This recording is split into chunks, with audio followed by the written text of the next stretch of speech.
శ్రావణ మాసం సందర్భంగా ప్రతి 2 లక్షల కొనుగోలుపై ఒక గోల్డ్ కాయిన్ ఉచితం మన ముకుంద జ్యువెల్స్ లో. నమస్తే, నేను Keshav. Welcome to Suman TV. ఆంధ్రప్రదేశ్లో పారిశ్రామికవేత్తలకు కొత్త జోష్ వచ్చింది. కొత్త ప్రభుత్వం ఏర్పడిన తర్వాత, ముఖ్యంగా చంద్రబాబు నాయుడు పదవీ బాధ్యతలు స్వీకరించిన తర్వాత ఖచ్చితంగా పారిశ్రామిక అవకాశాలు ఏపీలో పెరుగుతాయని అందరూ అంచనా వేశారు. దానికి తగ్గట్టుగానే కేంద్ర ప్రభుత్వం సయోధ్యతో అమరావతి నిర్మాణానికి గ్రీన్ సిగ్నల్ ఇవ్వడం, మరోవైపు రాష్ట్రానికి ఇవ్వాల్సినటువంటి ఆర్థిక చేయూత విషయంలో కూడా కేంద్రం సుముఖంగా ఉండడం, ఇప్పుడు ఇవన్నీ కూడా కలిసి వచ్చేటువంటి అంశాలుగా ఏపీ సర్కారుకి మారబోతున్నాయి. ఢిల్లీ పర్యటనకి మూడోసారి వెళ్ళబోతున్నటువంటి నేపథ్యంలో కీలకమైనటువంటి సమావేశాలని చంద్రబాబు నాయుడు అమరావతి వేదికగా పూర్తి చేశారు. టాటా గ్రూప్తో ఒక భారీ ఒప్పందానికి సంబంధించినటువంటి అంశాన్ని ప్రస్తావించారు. అలానే విజన్ 2047 అంటే 2027 విజన్ని, స్వర్ణాంధ్రప్రదేశ్ ఆవిష్కరణకు సంబంధించినటువంటి లక్ష్యాలను కూడా ఇందులో ఆయన మెన్షన్ చేసినటువంటి పరిస్థితి. టాటా గ్రూప్తో జరిపినటువంటి చర్చలు, ఆ తర్వాత ఇమీడియట్గా సిఐఐ బృందంతో చంద్రబాబు నాయుడు భేటీ కావడం, ఆ మరుసటి తర్వాతే ఇమీడియట్గా బార్ అసోసియేషన్ ఆఫ్ ఇండియాకి సంబంధించినటువంటి ప్రతినిధులతో సమాలోచనలు జరపడం, ఇవన్నీ కూడా ఆసక్తికరంగా మారాయి. ఆంధ్రప్రదేశ్లో పారిశ్రామిక వృద్ధి విషయంలో చంద్రబాబు నాయుడు ప్రభుత్వం వీలైనంత వేగవంతంగా నిర్ణయాలు తీసుకునేటువంటి సంకేతాలు ఉన్నట్టుగా కనిపిస్తుంది. ఈరోజు జరిగినటువంటి భేటీల్లో జరిగినటువంటి చర్చలు ఏంటి, ఎటువంటి అంశాలు ప్రస్తావనకు వచ్చాయి, అలానే చంద్రబాబు నాయుడు దానిపైన ఏ విధంగా రియాక్ట్ అయ్యారు ఏపీ సీఎం అనేటువంటి విషయాన్ని మనం ఒకసారి పరిశీలిద్దాం. Government of AP is farming A task force అని చెప్పని ఒక విషయాన్ని చెప్పారు. ఆంధ్రప్రదేశ్ ప్రభుత్వం ఒక టాస్క్ ఫోర్స్ని ఏర్పాటు చేయబోతోంది. ఈ టాస్క్ ఫోర్స్ 2047కి సంబంధించినటువంటి లక్ష్యాల్ని డిసైడ్ చేయబోతున్నటువంటి అంశం ఇది. గతంలో చంద్రబాబు నాయుడు పదే పదే స్వర్ణాంధ్ర గురించి మాట్లాడినటువంటి పరిస్థితి ఉంది.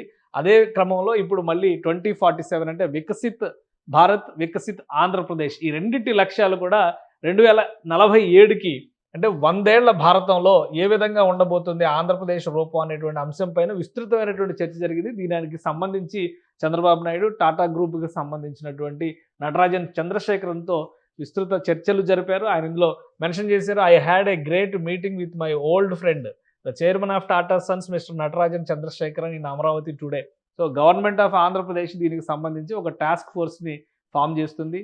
దానికి 2 చైర్మన్లు ఉంటారు. అంటే కో చైర్మన్గా టాటా సన్స్ నుంచి టాటా గ్రూప్ చైర్మన్గా ఉన్నటువంటి నటరాజన్ చంద్రశేఖరన్, అలానే ఏపీ సీఎం కూడా మరొక చైర్మన్గా ఉంటారు. వీరిద్దరి సమన్వయంతో 2047 లక్ష్యాలకు సంబంధించి ఆంధ్రప్రదేశ్ పారిశ్రామికీకరణ కావచ్చు, అభివృద్ధి కావచ్చు, అలానే ఆంధ్రప్రదేశ్లో స్కిల్ డెవలప్మెంట్కి సంబంధించి యువత నైపుణ్య స్థాయిని పెంచడం పైన కూడా ఇరువురు విస్తృతమైనటువంటి చర్చలు జరిపినట్టుగా స్వయంగా చంద్రబాబు నాయుడు వెల్లడించారు. అలానే ఇక్కడ ఇంకొకటి, ఇంటలెక్చువల్స్, ఇండస్ట్రీ లీడర్స్, వీళ్ళందరినీ కూడా ఈ టాస్క్ ఫోర్స్లో మెంబర్స్గా చేయబోతున్నారు. టాస్క్ ఫోర్స్కి చంద్రశేఖరన్ కో చైర్గా వ్యవహరించబోతున్నారు, అది కూడా మెన్షన్ చేశారు. అలానే టాటా కంపెనీస్కి సంబంధించినటువంటి కొన్ని అంశాలకి పైన కూడా విస్తృతమైనటువంటి చర్చలు ఇద్దరి మధ్య కూడా జరిగినాయి. చాలా సుముఖంగా టాటా గ్రూప్కి సంబంధించిన కార్యకలాపాల విస్తరణకి సుముఖంగా ఉన్నట్లుగా చంద్రశేఖరన్ అనౌన్స్ చేశారనేటువంటి మాట చంద్రబాబు నాయుడు గారు చెప్పారు. ఇక్కడ చూస్తే కనుక Tata companies has agreed to be a partner in the centre of global leadership competitiveness. అంటే జిఎల్సి అనేటువంటి ఒక వ్యవస్థను ఏర్పాటు చేయబోతుంది సిఐఏతో కలిసి. సిఐఏ ఇంతకు ముందర ఆల్రెడీ ఆంధ్రప్రదేశ్ ప్రభుత్వంతో ఒక అగ్రిమెంట్ చేసుకుని స్కిల్ డెవలప్మెంట్ విషయంలో జిఎల్సీని ఏర్పాటు చేయాలనేటువంటి, గ్లోబల్ లీడర్షిప్ కాంపిటేటివ్నెస్ని ఏర్పాటు చేయాలనేటువంటి డెసిషన్ అప్పట్లో తీసుకున్నారు. అయితే అది 2019 ఎన్నికల తర్వాత ఏపీ గవర్నమెంట్ మారడం, జగన్మోహన్ రెడ్డి ముఖ్యమంత్రి అయినటువంటి నేపథ్యంలో అది వాయిదా పడినటువంటి ప్రక్రియ. ఇప్పుడు మరొకసారి దానికి పునరుజ్జీవింపజేసేటువంటి ప్రయత్నం ఏపీ ప్రభుత్వం చేస్తుంది. అలానే we explored opportunity of setting up TCS development centre in వైజాగ్లో టీసీఎస్ డెవలప్మెంట్ సెంటర్ పెట్టబోతున్నారు. అలానే ఏపీకి సంబంధించి ఎయిర్ కనెక్టివిటీ విషయంలో Air India Vistara and various other partnerships across multiple sectors, అంటే ఇతర అంశాలకు. ఎందుకంటే టాటా గ్రూప్ అనేది దేశంలో అనేక రకాల రంగాల్లో విస్తృతంగా భాగస్వామ్యం ఉన్నటువంటి పెద్ద సంస్థ. సో వీటన్నిటిలో కూడా ఆంధ్రప్రదేశ్లో విస్తరణకి సంబంధించినటువంటి అంశాలు చర్చకు వచ్చినట్టుగా చంద్రబాబు నాయుడు ఇందులో అనౌన్స్ చేశారు. అలానే ఐటీ శాఖ మంత్రి నారా లోకేష్, భారీ పరిశ్రమల శాఖ మంత్రి టీజీ భరత్, ఇతర అధికారులు కూడా ఈ భేటీలు, ఈ సమాలోచనల్లో పాల్గొన్నారు. సో అతి త్వరలోనే టాటా గ్రూప్ భాగస్వామ్యంతో ఏపీలో కీలకమైనటువంటి మేక్ ఇన్ ఆంధ్రప్రదేశ్ నినాదానికి మరొకసారి ఉత్తేజం ఇచ్చేటువంటి నిర్ణయాలు తీసుకోబోతున్నట్టుగా చంద్రబాబు నాయుడు వెల్లడించారు. అలానే ఈ సమావేశం పూర్తయిన వెంటనే చంద్రబాబు నాయుడు సిఐఐ ప్రతినిధులతో కూడా సమావేశం అయ్యారు. ఎందుకంటే జిఎల్సీని, గ్లోబల్ లీడర్షిప్ కాంపిటేటివ్నెస్ని ఏర్పాటు చేయబోయేది సిఐఏ కాబట్టి సిఐఏకి సంబంధించిన డైరెక్టర్ జనరల్ చంద్రజిత్ బెనర్జీతో కలిసి ఆయన భేటీ అయ్యారు.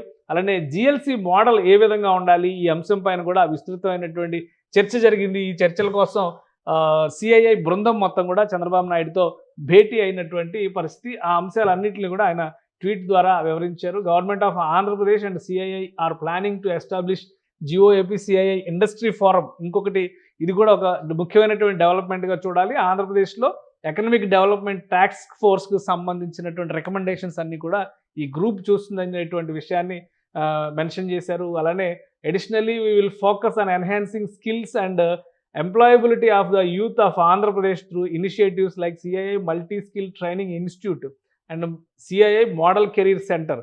సో మరికొన్ని కేంద్రాలని సిఐఐ భాగస్వామ్యంతో, ఎందుకంటే ఆంధ్రప్రదేశ్ ప్రభుత్వం స్కిల్ సెన్సెస్ అనేటువంటి ఒక బృహత్తర పథకాన్ని చేపట్టింది. స్కిల్ సెన్సెస్ చేయడం ద్వారా సాధారణమైనటువంటి విద్యని అభ్యసించినటువంటి యువతకి ఎటువంటి వారి విద్యా అవకాశాలకు తగ్గట్టుగా ఎటువంటి స్కిల్స్ డెవలప్ చేస్తే రాబోయే రోజుల్లో భవిష్యత్తులో ఉద్యోగ అవకాశాలు పెరుగుతాయనే అంశం పైన కూడా స్కిల్ సెన్సెస్ ఏపీ సర్కార్ చేపట్టింది. ఈ నేపథ్యంలో రాష్ట్రంలో ఉన్నటువంటి అవకాశాలు అంటే ప్రాంతాల వారీగా ఒక్కొక్క దగ్గర ఒక్కొక్క స్పెషలైజేషన్ ఉంది. అక్కడ ఆ రకమైన ఇండస్ట్రీస్ డెవలప్ అవడానికి కూడా అవకాశాలు ఉంటాయి. వీటన్నిటిని దృష్టిలో పెట్టుకొని ఆ మోడాలిటీస్ పైన కూడా సిఐఐ భాగస్వామ్యంతో డిస్కస్ చేసినట్టుగా చంద్రబాబు నాయుడు చెప్పారు. ఒక భారీ టీం ఇక్కడ అటెండ్ అయింది. ఆల్రెడీ మనం చూస్తే కనుక వీళ్ళందరూ అధికారులు కూడా ఇందులో భాగస్వామి అయ్యారు.